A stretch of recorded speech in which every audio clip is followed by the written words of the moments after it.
Hello दोस्तों, आपका स्वागत है हमारे चैनल तरुण जी के क्लास में। और आज मैं हूं तरुण और आपके साथ डिस्कस करने जा रहा हूं मैथ्स का पेडागोगी का पार्ट 2 वीडियो।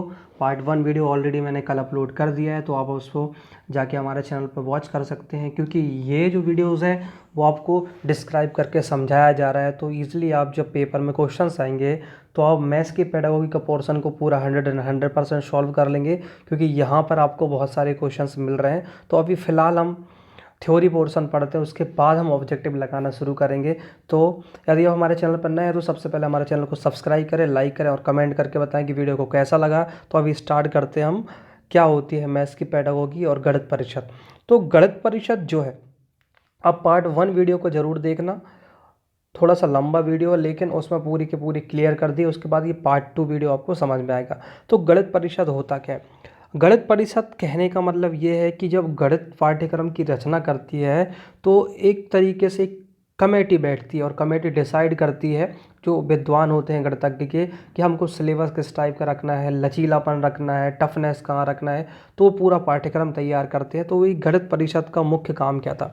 तो गणित परिषद जो है, गणित की पाठ्यक्रम सहगामी क्रियाओं की रीढ़ की हड्डी माना जाता है, क्योंकि शिक्षण उपलब्धि की दृष्टि से कक्षा से बाहर की गई वैज्ञानिक क्रियाएं नियमित कक्षा क्रियाओं का मुकाबला करती हैं। और उदाहरण कैसे हैं, जिसमें पूर्ववर्ती क्रिया अपेक्षाकृत अधिक महत्वपूर्ण होती है। तात्पर्य यह है कि यदि आपने सीख लिया है 2+3=5 होता है, तो जब आपके सामने ये समस्याएं आएंगी तो आप पूर्ववर्ती क्रियाओं पर आधारित आपकी मानसिक क्रिया करेगा, और उस चीज़ को जब ये आपके सामने नई समस्या आएगी लाइव में तो उसको आप सॉल्व कर लेंगे। तो गणित परिषद में शिक्षा करके सीखने पर आधारित होती है, याद रखना। इस क्वेश्चन को याद रख लीजिए, गणित परिषद में जो शिक्षा होती है करके सीखना। मैथ्स एक ऐसी चीज़, आप उसको याद नहीं कर सकते जब तक कि आप उसको करके नहीं सीख जाएंगे, आपसे मैथ्स कभी भी नहीं बनेगी। इसलिए उसको करके सीखने पर हमने बल दिया है। इस कारण जो अधिक रुचिपूर्ण होती है, आप देखेंगे कि अन्य सब्जेक्ट की तुलना में जो मैथमेटिक्स होती है, यदि आपसे थोड़ी भी बनती है तो उसमें आप बोरिंग नहीं होती, क्योंकि वो उसमें करके सीखने पर आधारित है। औपचारिक कक्षा शिक्षण की अपेक्षा छात्रों की योग्यता और रुचि के अधिक अनुरूप होती है, क्योंकि इसमें किसी प्रकार के निश्चित पठन पाठन पर जोर नहीं देते। आप देखेंगे कि ये मैथ्स जब आप करते हैं तो कहीं ना कहीं आपकी जो सृजनात्मक शक्ति है, सोचने की शक्ति है, उसका विकास, क्योंकि उस टाइम पे आपका पूरा का पूरा मस्तिष्क क्रियाशील होता है, इसलिए उसमें सृजनात्मक शक्ति अधिक है। अब जो गणित परिषद की जो उद्देश्य थे वो क्या थे, सबसे पहले देखते हैं। छात्रों की जो समस्या समाधान विधि पर गणित संबंधी अभिरुचि विकसित करना, मतलब उनके सामने एक ऐसा पाठ्यक्रम तैयार करना जो उनकी समस्या समाधान कर सके। छात्रों का दैनिक जीवन के प्रति व्यापक दृष्टिकोण विकसित करना, गणित को रोचक कार्य रूप में प्रोत्साहित करना, छात्रों में परस्पर सहयोग और स्वस्थ प्रतियोगिता विकसित करना, अन्वेषणात्मक, रचनात्मक और आविष्कारात्मक योग्यता को विकसित करना, छात्रों को विज्ञान की नवीनतम प्रगति और उसके दैनिक जीवन में उपयोग से परिचित कराना, छात्रों में तर्क शक्ति, निरीक्षण शक्ति का विकास करना और दूसरी विज्ञान परिषदों से संपर्क स्थापित करना, और साथ ही साथ अन्य सूचनाओं क्रियाओं का विनिमय करना। तो ये थे गणित परिषद के उद्देश्य। और पेपर में क्वेश्चन ऐसे घुमा के पूछते हैं कि बताइए इनमें से कौन सा गणित परिषद के उद्देश्य है या नहीं है, तो आपको याद कर लेना है। वो छात्रों की समस्या समाधान करती है, दैनिक जीवन में उपयोगी है, रोचक कार्य को प्रोत्साहित करेंगे, परस्पर सहयोग की भावना करेंगे। ये आपको पूरे के पूरे याद रहना चाहिए। फिर शिक्षा के मूल्यांकन के प्रमुख उद्देश्य क्या है, देखते हैं। जो पाठ्यक्रम में जो आवश्यक संशोधन करना, परीक्षा प्रणाली में सुधार करना, निर्देशन परामर्श हेतु उचित अवसर प्रदान करना, अध्यापकों की कार्यकुशलता एवं सफलता का मापन करना और बालकों के व्यवहार संबंधी परिवर्तन की जांच करना, ये शिक्षा के मूल्यांकन के प्रमुख उद्देश्य हैं, जो कि पेपर में जो लिखा हुआ है वैसे ही आते हैं।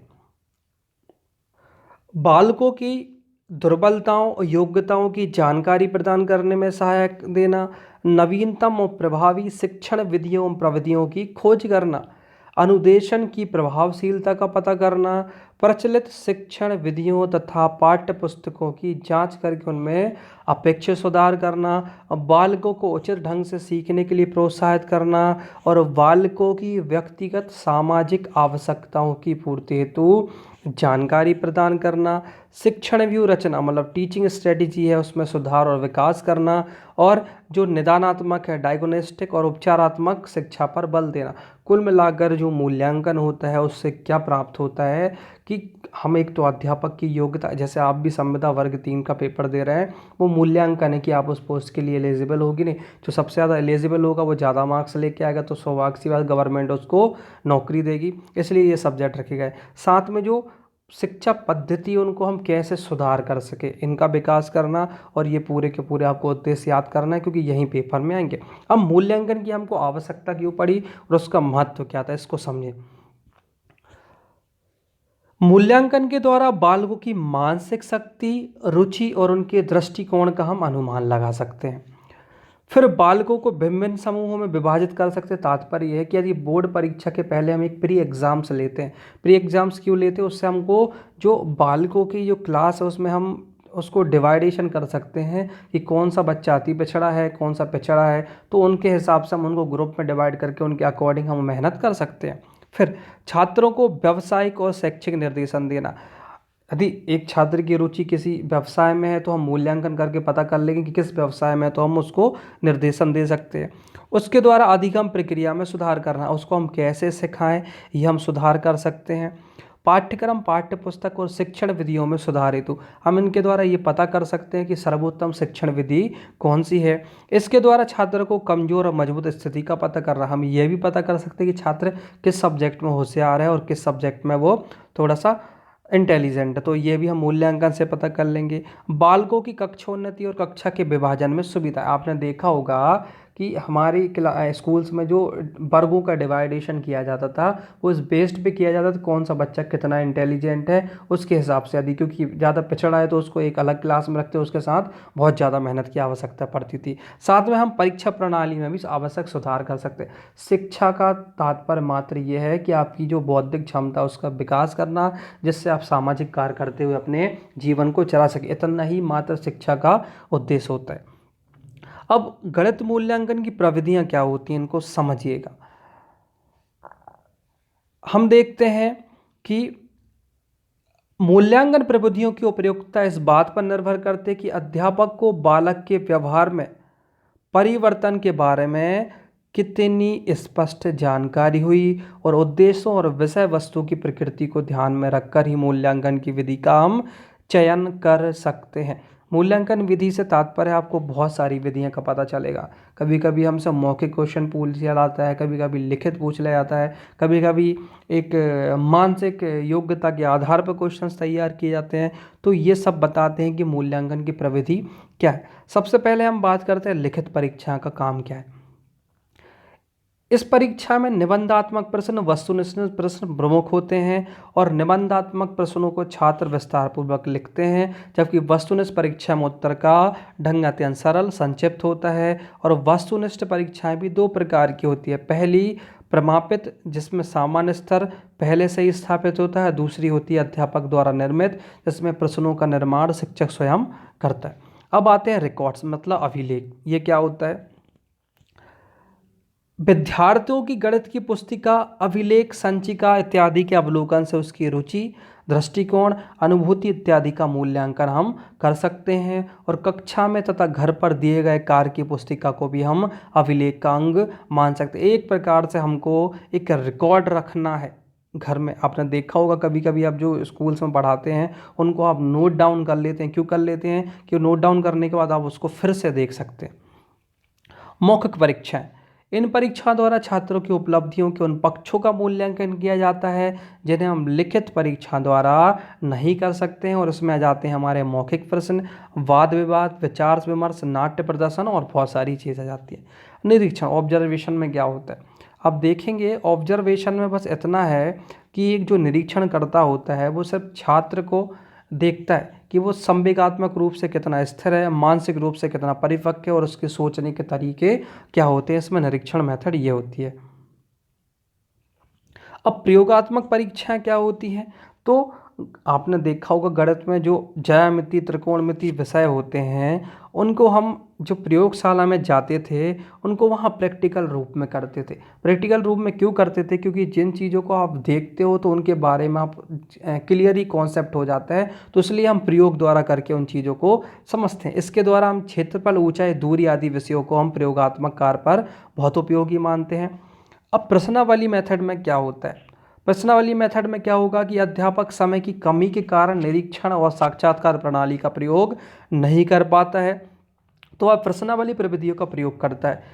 इसमें विद्यार्थियों की छिपी हुई प्रश्नों की सूची दे दी जाती है जिन पर वे अपने उत्तर लिखकर अध्यापक को वापस कर देते हैं, और इस प्रविधि द्वारा विद्यार्थियों की गणित में रुचि, दृष्टिकोण, अनुभूति और व्यक्तित्व के गुण हमको पता चल जाते हैं। साक्षात्कार में से सिंपली क्या होता है कि एक साक्षात्कारकर्ता होता है और जिसका साक्षात्कार लेना है वो सामने बैठ जाता है और उसकी रुचि के हिसाब से हम क्वेश्चंस पूछते चलते हैं। इससे हमको उनका बौद्धिक स्तर पता चलता रहता है, तो ये मूल्यांकन में सहायक। अब यहाँ पर सबसे इम्पोर्टेंट चीज़ अब मैं यहाँ पर स्टार्ट कर रहा हूँ, क्योंकि ये जो पोर्शन मैं यहाँ से स्टार्ट कर रहा हूँ गणित संबंधी सबसे महत्वपूर्ण तथ्य, यहाँ से आपको पूरे के पूरे एमपीटीटी में हर सेट में 3 से 4 क्वेश्चन आएंगे। तो इनको आप चाहे तो कहीं लिख लें या याद कर लें, क्योंकि ये पूरे पूरे क्वेश्चन कॉपी पेस्ट आएंगे। तो देखते हैं गणित शिक्षण के संबंधी महत्वपूर्ण तथ्य क्या है। गणित गणनाओं का विज्ञान है, याद कर लीजिए, पेपर में पूछे गणित क्या है तो वह गणनाओं का विज्ञान है। आर्यभट्ट ने सर्वप्रथम दशम प्रणाली का अंतर्राष्ट्रीय मान दिया। तो शून्य की खोज तो करी थी, लेकिन यदि पेपर में पूछे घुमा के कि सबसे पहले दशमलव प्रणाली की शुरुआत कौन ने की थी, तो आपको आर्यभट्ट का नाम याद रखना है। गणित शिक्षण का प्राथमिक स्तर पर मुख्य उद्देश्य क्या है? मापतोल की इकाइयाँ, उनके व्यावहारिक उपयोग। कैसे? आप देखेंगे जब आप छोटी क्लास में होते हैं तो मात्र गणित एक नॉर्मली फॉर्म में होती है। 1 से 5 की आप बुक उठाएंगे जिसमें आप दैनिक कार्य का उपयोग कर सकते हैं, बस इतना ही उसका मेन उद्देश्य होता है। माध्यमिक स्तर पर गणित शिक्षण का मुख्य उद्देश्य है गणना संबंधी दक्षता का विकास करना। अब आप 6 से लेकर 8 क्लास में आ गए हैं, तो मतलब कि आपके अंदर वो गणित की गणना संबंधी जो दक्षता है अब उसको क्या करना है? डेवलप करना। तो याद रखिएगा प्राथमिक स्तर पर इसका मुख्य उद्देश्य है मापतोल की इकाइयाँ और उनके व्यवहार का उपयोग, और साथ में यदि माध्यमिक स्तर पर पूछे तो वह दक्षता है जो गणित संबंधी उसका विकास कर रहा। अब आगमन, निगमन, विश्लेषण, संश्लेषण, ये विधि मैं आपको डिस्क्राइब करूंगा एक नेक्स्ट अलग वीडियो में, पर इसके पहले हम समझते हैं इनको याद करना। जो विश्लेषण विधि होती है उसका शिक्षण सूत्र होता है अज्ञात से ज्ञात की ओर, अज्ञात से ज्ञात की ओर। जिसको आप नहीं जानते हो धीरे धीरे उसको किस पे लेके आना, जिसको आप जानते हो। तो विश्लेषण विधि आपको याद रखना है अज्ञात से गणित में कहाँ की ओर चलती है? ज्ञात। संश्लेषण विधि याद रखना है ज्ञात से अज्ञात की ओर। तो आपको याद रखना है जब आप विश्लेषण करते हैं तो आपको वो चीज़ नहीं पता रहता तो अज्ञात से ज्ञात, और संश्लेषण मतलब कि उसको डिवाइड करते तो ज्ञात से अज्ञात। संश्लेषण विधि का अर्थ क्या होता है? किसी साध्य के विभिन्न अंगों को एकत्रित करके लक्ष्य की ओर अग्रसर करना। आप दिमाग में इस चीज़ को जरूर बिठा लीजिए कि जैसे ही विश्लेषण पूछे वर्ड याद आना चाहिए अज्ञात से ज्ञात, और संश्लेषण पूछे तो ज्ञात से अज्ञात। सामान्य से विशेष की ओर सूत्र का अनुसरण निगमन विधि में होता है। अब निगमन विधि में सामान्य से आपको विशेष चलना है, तो 3 चीज़ आपने याद करी। विश्लेषण आए तो अज्ञात से ज्ञात, संश्लेषण आए तो ज्ञात से अज्ञात, और साथ में सामान्य से विशेष आएगा तो कौन सा? निगमन विधि।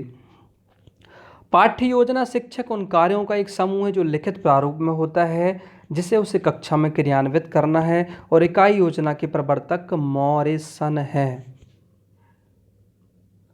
दोस्तों आगे चलते हैं। हार्वर्ड की जो पंच पदी प्रणाली के 5 पद हैं, याद रख लीजिए। हार्वर्ड की जो विधि है वो पंचपदी प्रणाली है और उसमें 5 पद याद रखना है आपको।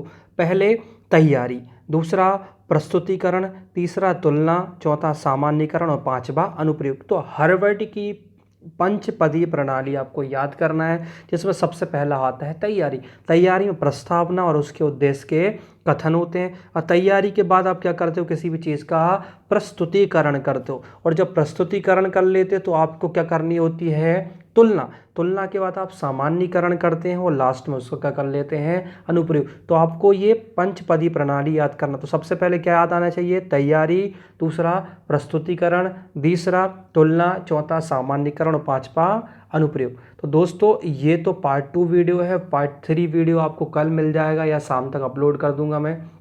पर इसमें हमारी पूरी की पूरी मैथ्स की पेडागोगी जो लगभग 60 से 80% तक कवर हो जाएगी। अब जो विधियां हैं आगमन निगमन विश्लेषण संश्लेषण, उनको हम बाद में एक अलग वीडियो में डिस्क्राइब करेंगे एग्जाम्पल्स के माध्यम से। तो फिलहाल अब हमारे चैनल पर बने रहें, रोज़ वॉच करें वीडियोज़ को, क्योंकि ये आपको फ़ायदे हैं। क्योंकि मैंने भी CTT एग्ज़ाम्स क्लियर किए हैं, तो मैंने देखा है कि ये क्वेश्चन जो आते हैं 1 से 5 पेपर 1 में इसी से पैटर्न में आते हैं और बड़ा इजी होता है CTT क्वालिफाइड करना। इसके बाद आप KVS एग्ज़ाम्स के लिए एलिजिबल हो जाते हैं। एक अच्छा एक माध्यम, और CTT कुछ दिन बाद होने ही वाली है, तो आप हमारे चैनल की वीडियो को ज़रूर देखें, आप पक्का क्वालिफाइड होंगे। जय हिंद, धन्यवाद।